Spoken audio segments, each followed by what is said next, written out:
1 տարի ես արդեն տեղեկացնում եմ, որ 2025 թվականի հունվարի 1-ից Ռուսաստանի Դաշնության օրենսդրության փոփոխություններից մի կետ շատ ուղիղ անդրադառնալու է նաև Հայաստանից ուղևորա եւ բեռնափոխադրում իրականացնող վարորդների վրա։ Դա Ռուսաստանի Դաշնությունում մոտարերկրյա քաղաքացիների իրավական կարգավիճակի մասին 115 ֆեդերալ օրենքի փոփոխությունն է, որը արդեն ուժի մեջ մտավ եւ հունվարի 1-ից ոչ վիզային ռեժիմի երկրների քաղաքացիները, որոնք Ռուսաստանի Դաշնություն մուտք են գործում ոչ աշխատելու նպատակով, այսինքն միգրացիոն քարտում այցի նպատակը բաժնում աշխատանք չեն նշում, նրանք նախկին տարվա յուրաքանչյուր 180 օրվա մեջ 90 օր գտնվելու փոխարեն այլևս օրացուցային տարվա ընթացքում կարող են գտնվել գումարային 90 օր, այսինքն 2 անգամ ժամկետը կրճատվել էր համաձայն այս փոփոխության,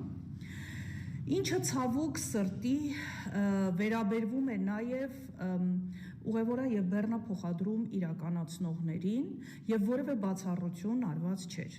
Միանգամից ասեմ, որ սա վերաբերվում է ոչ միայն ուղևորա եւ բեռնափոխադրում իրականացնողներին, բոլոր կատեգորիաներին, որի մեջ մտնում էին օրինակ օդաչուները, բորտուղեկցողները, ինքնաթիռների սպասարկող անձնակազմերը, գնացքավարները եւ այլն։ Բայց քանի որ մեր խնդիրը հիմա բեռնափոխադրողների հետ է կապված, դրա համար ես հիմնական ուշադրությունը հրավիրում եմ հենց բեռնափոխադրողներին։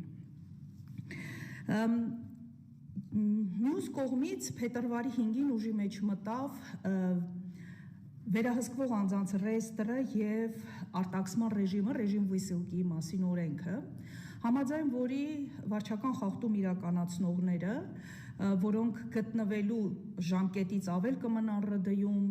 կամ պայմանագրի ժամկետի ավարտից հետո նոր պայմանագիր չեն կնքի, բայց կշարունակեն մնալ Ռուսաստանի Դաշնության տարածքում, ժամկետի մեջ բուժզննում չեն անցնի եւ այլն, այսպիսի վարչական խախտումներ իրականացնողների համար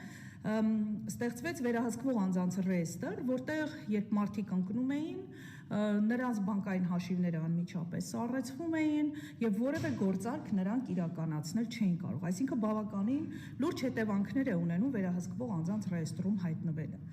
Բայց վերահսկվող անձանց ռեեստրում հայտնվողների պարագայում ուրեմն նախագահի 1126 որոշումը հրապարակվեց ՌԴ նախագահի, համաձայն որի մինչև ապրիլի 30-ը անձանց թույլատրված էր կարգավորել իրենց փաստաթղթերը առանց ՌԴ-ից դուրս գալու եւ օրինականացնել իրենց գտնվելը Ռուսաստանի Դաշնության տարածքում։